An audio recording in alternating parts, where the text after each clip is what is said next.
Olá, é um prazer estar aqui no chat. O Rodrigo está me perguntando aqui, professora Fátima, todo psicanalista deve ter a ficha anamnética de cada analisando? Ponto. Isto é fato.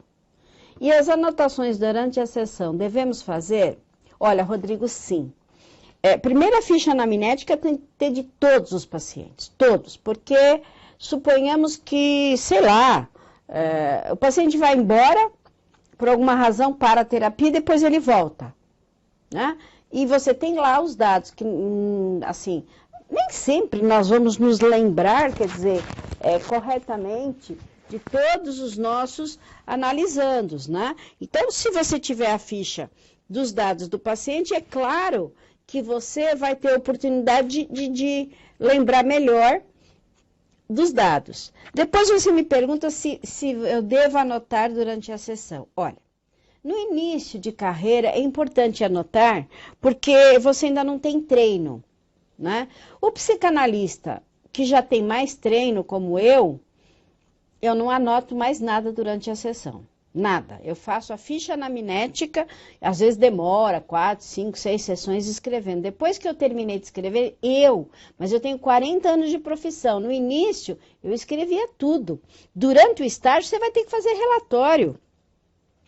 Tem analistas que escrevem tudo. Isso também tem a ver com os parâmetros de cada psicanalista. Eu, particularmente, não, porque eu tenho uma boa memória. Então, assim, se o paciente ficar 15 anos longe e voltar, apesar de eu ter a ficha anamnética, eu vou lembrar dele. E associar diretamente com o problema dele. Mas isso é uma particularidade, tá, Rodrigo? Não é só porque eu estou dizendo isso que todo mundo ou as pessoas farão daquela maneira, tá? Isso é uma coisa muito particular de cada pessoa. Mas eu recomendo fazer ficha anamnética, anotar tudo vocês que estão começando agora, tá bom, Rodrigo? Espero que você tenha entendido. Mônica... Silvia, quem mais? A Mônica e a Vivi. Se vocês tiverem alguma pergunta, vocês mandem, porque eu tenho aqui. Né? O Cláudio diz assim, olá, Fátima, agradeço primeiramente por na outra oportunidade, ter muito bem esclarecido minha dúvida, requerida em relação ao hipocampo e à memória. Gostaria que abordasse se há uma possível relação entre a sincronicidade do Jung com o que chamamos de cérebro quântico e a comunicação quântica do neurônio. Veja bem, Cláudio, se existe, eu desconheço. Sabe por quê? O que acontece é o seguinte, o que a neurociência provou até agora refere-se somente à obra do Freud, né? Por que a obra do Freud? Eu vou te explicar por quê. Porque Freud deixou, a última obra dele, Cláudio, chama-se O Projeto. E ele não terminou, por isso que nós nem sequer no curso colocamos o projeto. O que era o projeto do Freud? O projeto do Freud, veja bem, ele não tinha aparelhos para fazer pesquisa. Ele já falou em neurônios permeáveis e neurônios impermeáveis. Então, eu tenho todo esse trabalho dele, claro, estão nos livros dele, mas eu tenho uma apostila especial disso, e eu estudei muito isso. Eu tive vontade até de colocar no curso, mas depois eu pensei assim, poxa, eu não posso colocar uma coisa que está inacabada. O Freud não terminou, ele não concluiu. Até porque não teve vida para isso. Então, dizer que a obra do Freud está sendo corroborada pela neurociência é correto. Veja bem, os ortodoxos que estudam a neurociência e o Freud não admitem o Jung como psicanalista. Então, não sei, só se houver aí um cientista um pouco mais... Aqui no Brasil, talvez o Dr. Sérgio Felipe de Oliveira, que já estuda a glândula pineal, possa estar estudando a questão do Jung, o que eu acho uma pena, né? Porque eu considero o Jung um psicanalista brilhante, assim como Freud, como Reich, como Lacan, enfim, uma obra digna de ser levada a sério, estudada, e parar com essa coisa de achar que só Freud é psicanálise, né?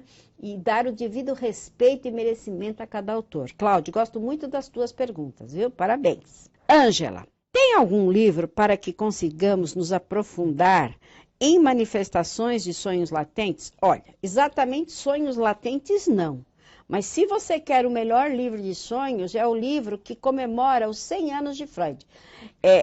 Se você quiser escrever, Ana, é o livro de comemoração de 100 anos da obra do Freud, né? É o livro Azul dos Sonhos, é um livro muito bom, Ângela, e que vai explicar sonhos e sono dentro da obra freudiana, talvez um dos grandes clássicos. Pauline chegou. Olá, galera. Oi, Pauline, tudo bem? Como vai? Meu Deus, a Elisângela faz uma pergunta estranha aqui, mas vamos lá. O que são conflitos anormais? Bom, eu não sei o que são conflitos normais. Até porque a palavra normal é uma palavra, é uma palavra complexa, né? Porque assim, o que é normal é muito relativo para cada sociedade. Então a gente vai dizer que é o que é comum. Então, o que são conflitos comuns? O que são conflitos anormais? Eu acho que isso é uma contradição, né? Acho que ela está perguntando o que são conflitos que não acontecem normalmente. É isso, Elisângela? O que são conflitos anormais? Bom, é estranho responder isso daqui. Bom, conflitos são ideias diferentes em pessoas diferentes que não chegam a uma conclusão. Anormais, que não são do cotidiano. Se as pessoas têm conflitos normais, que são do cotidiano, eu não entendi a pergunta. Eu acho que talvez você pudesse refazer a pergunta, tá bom, Elisângela? O que são conflitos anormais? A Pauline está perguntando, eu gostaria mais informações sobre os congressos que teremos. Pauline, o primeiro congresso de regressão, ele vai ser no dia 13 de outubro, se você quiser anotar. Né? Eu fiquei de trazer o endereço, eu vou trazer tudo na próxima... no próximo chat, porque custa R$175, é um dia inteiro, das 9 da manhã às 5 da tarde, é 13 de outubro. Quem mora longe de São Paulo vem e pode voltar no mesmo dia. E nesse R$175 está incluso o coffee break. E são 5 palestras. E eu trago tudo para vocês, quem vão dar as palestras. Quais serão as palestras? Eu, claro, estarei fazendo a última palestra.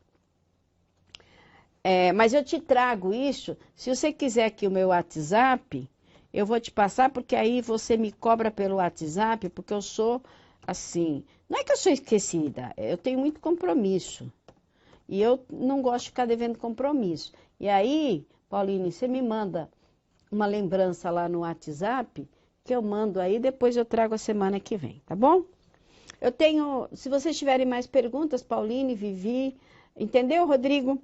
Eu tenho aqui uma pergunta da Célia Alvarez. Célia Alvarez. Olá, doutora Fátima, boa noite.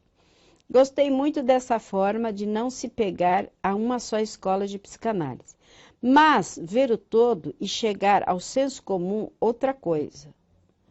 Que livro de literatura brasileira você recomendaria? Meu Deus, de literatura brasileira... que eu recomendaria muitos, mas eu acho que a obra do Ariano Suassuna, as obras do Ariano Suassuna são muito interessantes para se conhecer um pouco do inconsciente brasileiro. E agora nós temos vou pôr até aqui o livro, né, um livro atual, 1499. O Brasil antes de Cabral, tá? O Brasil antes de... Esse livro, ele vai falar de uma coisa sobre o que era realmente o Brasil, de fato, com os índios. Porque nós temos muito... Na história que nós aprendemos na escola, é o Brasil a partir de Cabral. Então, aqui nós vamos aprender o Brasil antes de Cabral, 1499, ok? É muito bom. A Pauline pergunta, professor, eu gostaria que nos falasse um pouco sobre os mecanismos de defesa do ego e principalmente o de regressão. Bom, Pauline, Quando Freud fez a primeira e a segunda tópica, quando ele criou a ideia de dividir a mente inconsciente, pré-consciente e consciente, ele também fez a base estrutural na segunda tópica, onde ele dividiu em ego, id, ego, superego. Ok? Toda vez que numa fase infantil a criança se sente agredida, mesmo que não esteja sendo agredida, mas que ela se sinta agredida por alguma situação, ela vai criar um mecanismo de defesa. Poderia ser semelhante ao que o nosso corpo cria biologicamente quando a gente tem um micróbio ou uma bactéria e os glóbulos brancos se armam para atacar. A diferença é que, psiquicamente, quando a criança cria o mecanismo de defesa, ela cria para aquele momento. Só que esse mecanismo se perpetua nela. Como é que é isso? Por exemplo, boa tarde, Leda. Suponhamos que... Eu sempre dou o mesmo exemplo porque eu acho que é um exemplo bem prático. Suponhamos que uma criança com 4 anos está apanhando. E essa criança não pode bater no adulto e não pode se defender.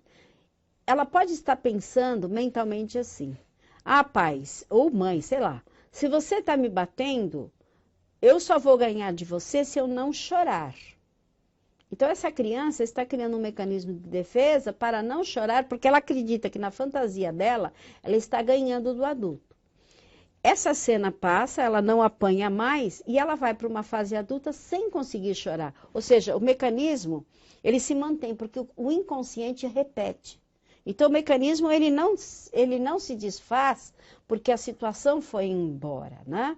E quando você pergunta o que é um mecanismo de defesa de regressão, é quando nós voltamos a momentos da infância, nós estamos regredidos, não no todo. Então, suponha você, Pauline, que você tem aí um empresário super bem sucedido, um homem que estudou, fez faculdade, pós-graduação, mestrado, doutorado, ele é um PhD, é uma pessoa adulta, equilibrada no trabalho dele. E quando ele chega em casa, ele tem uma esposa que ele fala com ela assim: gugu dadá, mamãe, que beijinho. Isso, ele entra num comportamento que nós chamamos de regressão. Ele volta a uma fase infantil no que tange a parte afetiva. Então, afetivamente, ele não tem essa idade, ele não é esse empresário bem-sucedido, esse homem letrado. Ele é uma criança carente, né, e que brinca de gugu dadá com a esposa. Se a esposa entrar na brincadeira, digamos assim, um deles está regredido, ou os dois. Então, estar regredido é estar em algum aspecto da vida ainda fixado numa fase da infância ou da adolescência. Pessoas com comportamentos infantis e adolescentes. Mas veja bem, não é uma pessoa que tem consciência de que vai brincar de ser criança ou que vai ter uma atitude adolescente. É a pessoa que não tem consciência do que está fazendo, ela está regredida. Agora, se uma pessoa estiver totalmente regredida em todos os aspectos da vida, então ela voltou realmente para a infância e ela está no estado regredido. E aí ela vai ter que ser internada num hospital psiquiátrico. 100% regredida, ela não sabe a idade que ela tem. Agora, quando Freud falou especialmente lembrando do complexo de Édipo, onde Freud diz que nós todos estamos fixados aos 3 anos de idade. Estamos regredidos no que tange o complexo de Édipo, regredidos aos 3 anos de idade. E ele diz que isso é a humanidade. Então sou eu, você e todo mundo. Claro, eu fiz um pouco mais de análise, então eu tenho consciência desse complexo de Édipo e não deixo que ele me provoque coisas negativas, correto? Não tem nenhum problema em me provar coisa... assim, não vai me provocar nada que é negativo, você está entendendo? Então, é preciso que esses mecanismos de defesa sejam... Quando você faz análise, o psicanalista ajuda você a reconhecer o mecanismo de defesa, quando ele foi feito, com que idade ele foi feito, e você mesmo é que vai desmontá-lo, entendeu? Seja ele de regressão ou seja ele de qualquer outra coisa, entendeu? É isso. Vivi, Professora, o gosto por filmes de terror ou filmes pornográficos está relacionado às descargas pulsionais necessariamente? Sim, sim, e você tem uma descarga mesmo que pode ser agressiva ou sexual, isso, ou pode ser fetiche, né? Depende, né?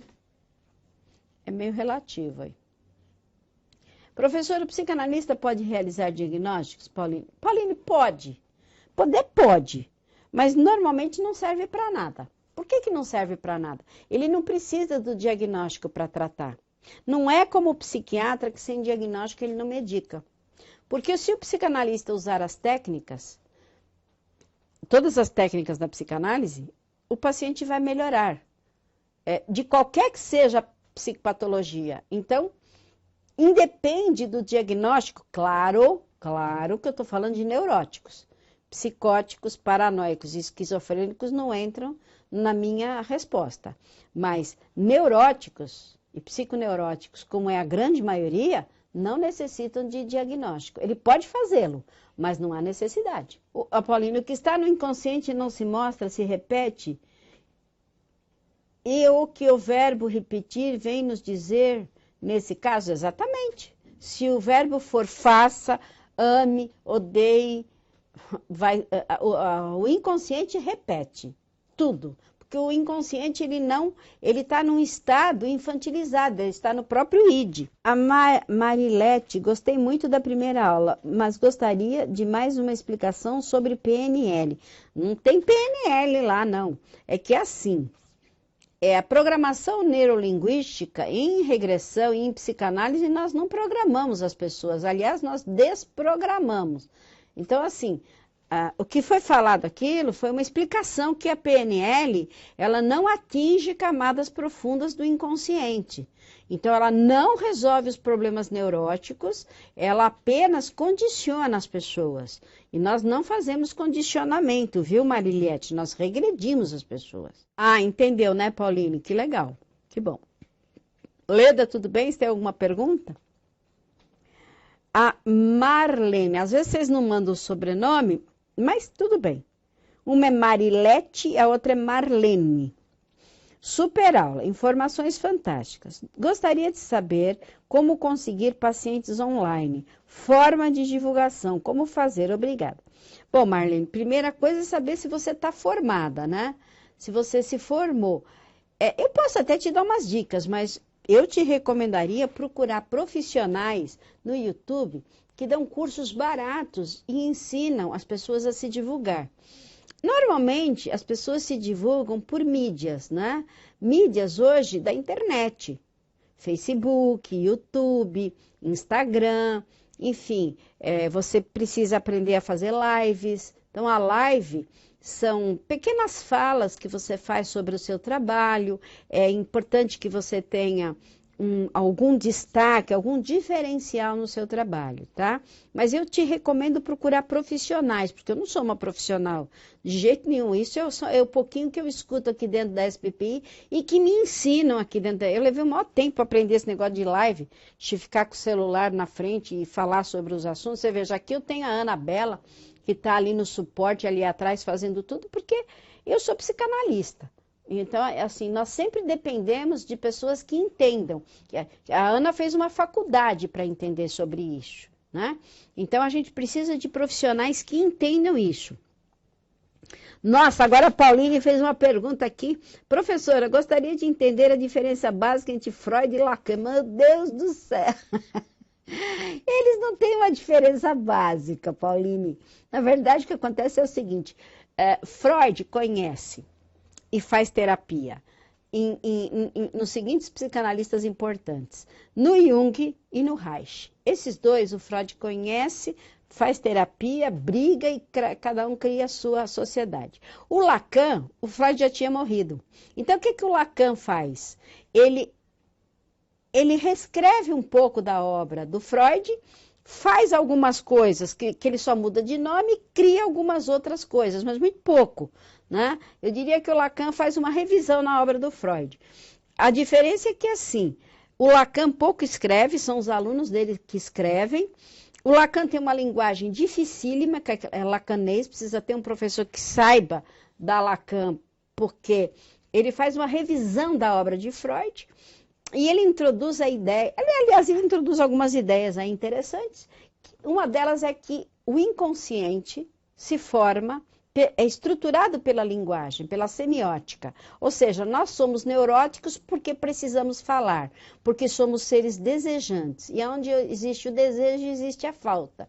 E se eu tenho um desejo e ninguém me dá, eu tenho que falar, né? Eu tenho que chegar para o adulto e falar, dá, então eu crio neurose. Então Lacan vai dizer que a neurose, ela se estrutura pela linguagem. Aliás, o inconsciente se estrutura pela linguagem. Então a neurose é a linguagem. Portanto, para o Lacan, a fala passa a ter não só uma escuta daquilo que o paciente não fala, mas aquilo que ele fala tem uma segunda intenção. Então, se o paciente disser inconscientemente, o Lacan faz uma leitura de que o paciente está dizendo que a mente mente. É um jogo de palavras, né? E colocações sintáticas, né? Análise sintática, objeto direto, verbos, tempos de verbo, tudo isso, sendo que ele introduz também os matemas, que é uma questão matemática, então ele faz aí alguns ajustes na obra de Freud, que é grandiosa, tá? Mas para você sequer tangenciar, entender qualquer obra de psicanálise, é preciso conhecer o Freud, né? Porque o Freud é como se você fosse estudar cálculo integral sem ter estudado geometria. Se você não sabe fazer operações básicas, somar, dividir, subtrair e multiplicar, você não vai fazer cálculo nenhum. Então, sem o Freud, você não vai para frente, porque você precisa entender o que Freud propõe com a questão do inconsciente e do determinismo psíquico. Inconsciente, determinismo psíquico, hipóteses básicas, estrutura do aparelho psíquico, enfim, todo um conhecimento, um arcabouço de conhecimento da psique humana. Meu Deus, Pauline, vamos lá. Por que as gestantes não podem ser submetidas às técnicas de regressão e hipnose? Porque elas podem entrar em trabalho de parto, elas podem ter uma catarse muito forte e não se faz nenhum tipo de terapia numa gestante a não ser a psicoembriologia, que são técnicas exclusivas para gestantes. Para que elas não corram esse risco, é melhor, assim como os remédios psiquiátricos também não são, em sua maioria não são dados para gestantes, certo? Silvana, sendo o curso reconhecido pelo Ministério do Trabalho, há algum tipo de registro para atuar como psicanalista integrativo? Sim, basta você ter o certificado de psicanalista da Sociedade Brasileira de Psicanálise Integrativa, da SBPI, e a carteira de registro, que é a carteira de psicanalista. Você pode atuar em todo o território nacional, sem problema algum.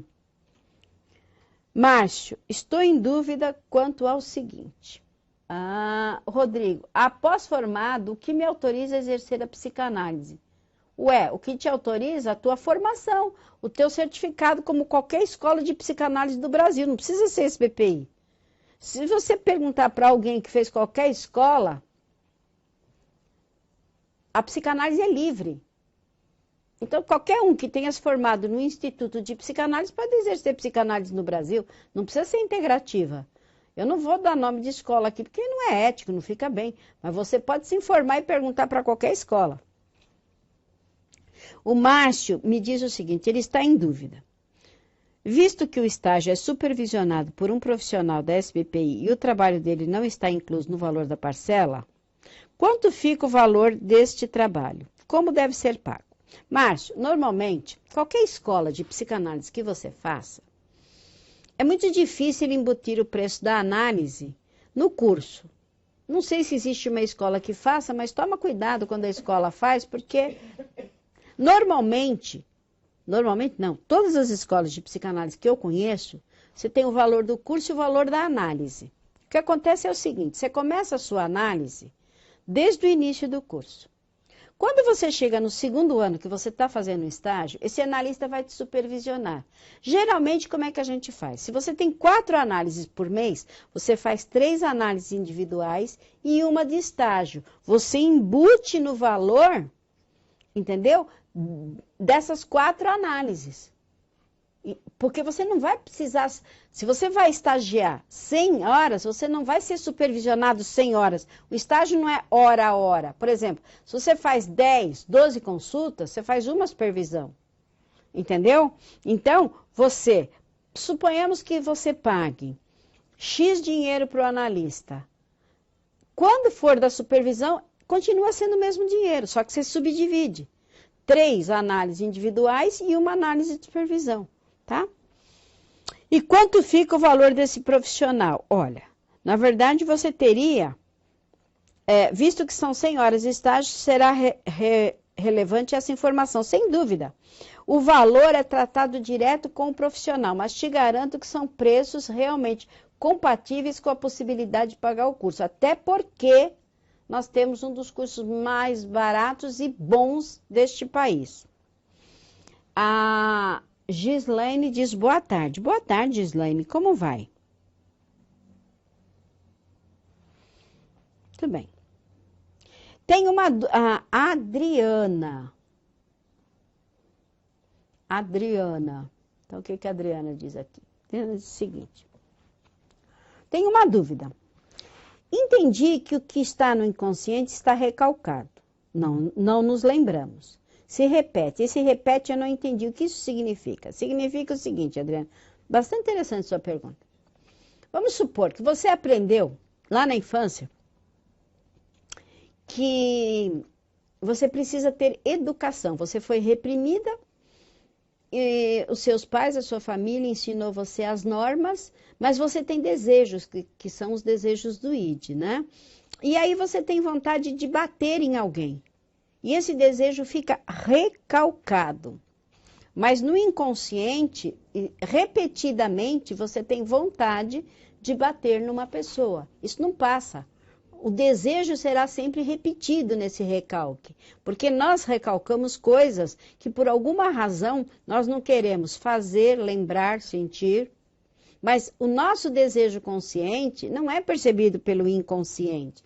Então o inconsciente vai repetir sempre. É mais ou menos uma coisa assim, Adriana, é como se, não é o caso, como se o universo conspirasse a nosso favor. O inconsciente conspira a nosso favor. Ele vai repetir sempre para ver se nós mudamos de atitude e paramos de sofrer, de ter sintomas. Porque quando a gente tem um sintoma de angústia, ele melhora quando o que está recalcado vem para fora. E aí nós entendemos o motivo da nossa angústia, da nossa depressão. É o recalcado. Então o recalcado se repete para ser resolvido. É por isso que a gente diz que uma pessoa envelhece, mas as neuroses envelhecem com ela. Se ela não faz terapia, ela vai envelhecer junto com a problemática psíquica dela. Entendeu? E quanto mais tempo, mais endurecido fica esse inconsciente e esse recalque. Mais difícil ele tem para vir para a consciência, porque ele tem que passar pelo pré-consciente para vir para a consciência, tá bom, Adriana? Ó, legal. Aqui eu tenho a Marilete. Nossa, eu tenho hoje aqui uns nomes muito parecidos. Marilete. Ela diz assim, eu já fiz terapia, mas gostaria de saber qual a diferença entre psicologia e psicanálise e muito obrigada. Ó, bacana a tua pergunta. Sabe por quê? Veja bem, a psicologia é uma faculdade que você faz durante 5 anos, onde, primeiro, você é indicado a você fazer terapia, mas não é obrigatório. Você pode sair de lá, receber seu diploma sem ter feito terapia. Primeira coisa. Segundo, você tem alguns meses de psicanálise, mas necessariamente você não tem uma linha psicanalítica. Você tem basicamente uma terapia comportamental cognitiva. Não estou dizendo que é ruim nem que é boa, só que é diferente. A psicologia não está preocupada com o que aconteceu na tua infância. Ela está preocupada com o que acontece você hoje, preocupada em criar protocolos para mudar o teu comportamento atual. A psicanálise não se preocupa exatamente com o que acontece com você hoje. Ele identifica o que você tem hoje, buscando a origem disso na infância, nos primeiros 10 anos, segundo Freud, e no primeiro ano, segundo Melanie Klein. Então, de 0 a 10 anos, o que nos acontece para a psicanálise o que tem importância, porque todos os problemas comportamentais, emocionais que nós tenhamos na fase adulta e na adolescência, para a psicanálise, foram instaurados na infância. Então, precisamos buscar a infância. Sem infância não há tratamento. A psicologia, sem conhecer a infância, ela aplica técnicas, ela não tem essa abordagem especificamente, ela poderá ter, porque a psicanálise, digamos, é uma das abordagens da psicologia, mas não é nem a maior e nem a mais importante, entendeu? Maria Elete, mas muito interessante a sua pergunta, né? Porque, de alguma maneira, nos leva a pensar, não é? No porquê. Seria que era interessante? Será que é interessante fazer uma faculdade de psicologia? Sim, claro, mas veja bem, são abordagens diferentes. É importante que o aluno entenda aquilo que ele está buscando. Não tem o que é melhor nem o que é pior. Tem aquilo que atende as necessidades de uma pessoa e as necessidades de outra pessoa. Né? São necessidades e são fundamentalmente diferentes. Por isso que quando você faz uma pesquisa no conselho, muitas vezes as pessoas confundem, para ser psicanalista tem que ser psicólogo. Não, uma coisa tem nada a ver com a outra. Se você fizer uma pesquisa no Conselho Federal de Psicologia, eles vão dizer que não tem nada a ver com os psicanalistas, tá bom? A Gislaine diz o seguinte, professora, uma pessoa que vai para a análise e não consegue dizer nada, só chorar, o que pode ser? Ela está com um grave problema, porque se ela só chora, ela está mal, ela precisa chorar muito. Se fosse uma paciente minha, eu deixaria ela chorar todas as vezes que ela fosse, até o dia que ela conseguisse falar sobre o assunto. Se ela não parasse de chorar mesmo, eu realmente indicaria um psiquiatra, porque ela estaria tão descompensada emocionalmente que ela precisaria de um medicamento para acalmar e depois iniciar o processo terapêutico. Porque, veja bem, é um sintoma só. Você está dizendo que a pessoa não diz nada e só chora. Então, para uma pessoa só chorar, é porque ela está sofrendo muito internamente. Eu deixaria, sei lá, depende muito. Se eu perceber que a pessoa está num estado, sei lá, com uma depressão muito grande, com medo, adoecida fisicamente, se ela tiver outros componentes além de chorar, eu já peço que ela saia dali como já fiz muitas vezes, até levar o paciente para um psiquiatra, né? Porque tem muita gente que diz assim, eu não gosto de remédio tarja preta porque vicia. Isso é de uma falta de conhecimento absurda. Existem psicanalistas que pensam assim, médicos que pensam assim. Isso é desconhecimento. Hoje, a medicação, a psicofarmacologia é moderníssima, a chamada camisa de força química. Antigamente, as pessoas sofriam demais porque esses medicamentos não existiam. E as pessoas não ficam viciadas da maneira como vocês, não digo vocês, mas a maioria pensa. É a mesma coisa que dizer que alguém tem diabetes não deve tomar insulina nem remédio para diabetes, que isso tudo vicia. Ele vai tomar insulina o resto da vida. Isso não é um vício? Não, isso é uma necessidade. Você vai tomar o remédio psiquiátrico pelo tempo que for necessário. Porque muitas vezes, até a pergunta aqui em cima, né? Acho que foi até o Rodrigo que fez a pergunta, né? Não, foi alguém que fez a pergunta aqui, né? Da questão da neurociência. Então, o nosso cérebro, a pessoa precisa ter as sinapses equilibradas. E às vezes elas podem estar desequilibradas por uma questão de múltiplos fatores, tá certo?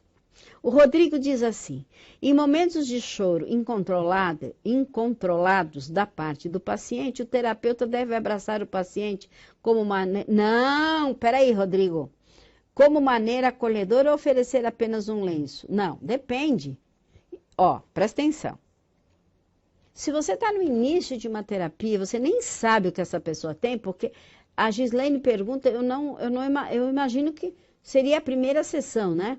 Numa primeira sessão, não, você não vai abraçar o paciente, não é assim. essa abordagem winnicottiana de fazer o acolhimento, é o acolhimento no sentido de prestar atenção, de oferecer um lenço, de oferecer a escuta. Não é de abraçar o paciente. Isso poderia ser, talvez, sei lá, depois de 1 ano de terapia, depois que você... Muito raramente, mas não é o comportamento ideal. O ideal é você fazer o acolhimento, mas acolher uma pessoa não é abraçá-la necessariamente. É acolhê-la no sentido de ter todo a sua disposição pessoal de ouvi-la, de lhe dar atenção, credibilidade, não é? De fazê-la sentir-se acolhida pela escuta, que você está ali até para ouvir o choro dela, né? E é alguém que lhe dá atenção ouvindo o choro e esperando pacientemente que esse choro possa cessar, não é?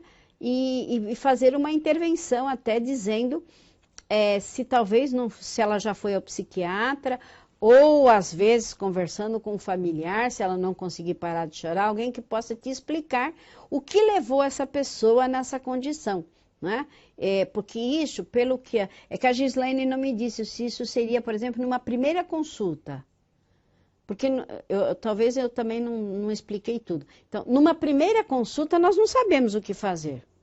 Agora, se o paciente já tem 2, 3, 4, 5 meses de análise, nós sabemos o motivo do choro. Então, é óbvio que nós vamos saber fazer o manejo. O manejo é como a gente maneja, como a gente intervém. Se eu já sei por que o paciente está chorando, se é um choro esperado, eu vou deixar mais ele chorar. Ele precisa chorar, não vou dizer nada. E se ele quiser falar naquela sessão, ótimo. Senão, a gente só vai falar na próxima sessão. O Rodrigo diz, podemos dizer que nos conflitos psíquicos anormais significa dizer que a estrutura psíquica, o id, o ego e o superego não estão em harmonia, mas não são... Se são conflitos... Não existem conflitos normais, nem conflitos anormais. Se o ego, o id e o superego estão em desacordo, eles estão em conflito. Aí seria um sinônimo, anormais e conflitos. Então, assim, não existem, porque senão nós vamos ter conflitos normais e conflitos anormais.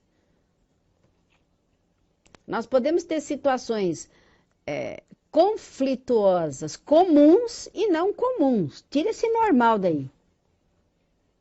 A Gislaine disse que aconteceu com meu irmão na primeira sessão. Então, se aconteceu com seu irmão na primeira sessão, realmente o terapeuta tem que ficar ali na escuta, né? Se for até o final da sessão, depois perguntar se o paciente quer falar alguma coisa ou voltar na outra semana ou falar com o familiar.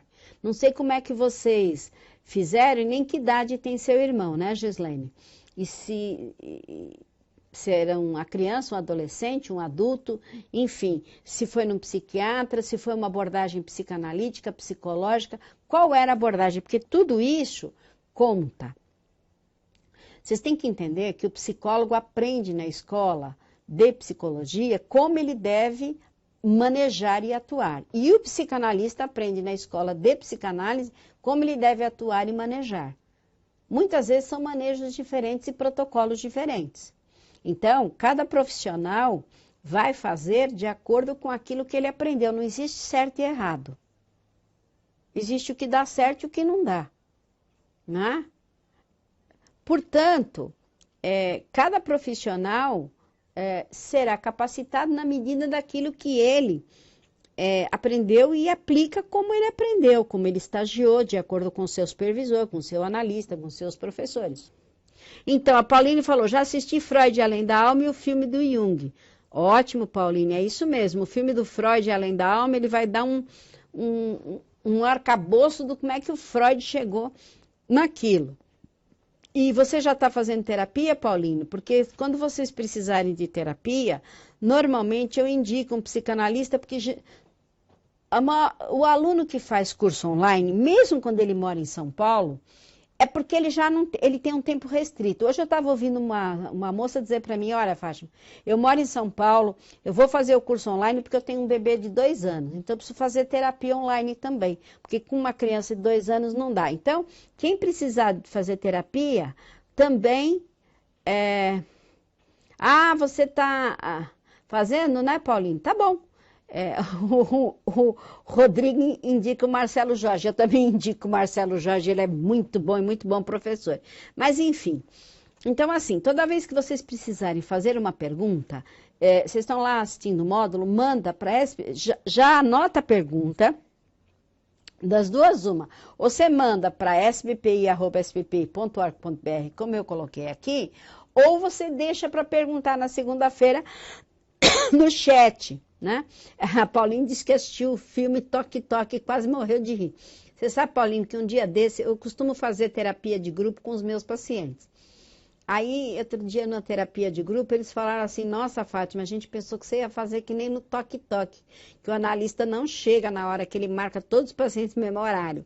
Mas assistam, porque realmente, não vou dizer que aconteça aquilo, mas que é muito engraçado e muito bem feito, também ri muito, viu? Fátima, é normal demorar para se abrir com o analista? Sheila.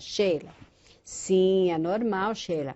Você tem que criar a transferência com o analista. O que é a transferência? Todas as tuas questões infantis com a família, você vai transferir para o analista. Há quem chame isso de rapport, mas em psicanálise não se usa rapport, usa-se isso em hipnose. É preciso fazer isso para depois conseguir se abrir com o analista. Você tem que criar um vínculo, você tem que ter segurança para quem você vai contar. É muito natural demorar.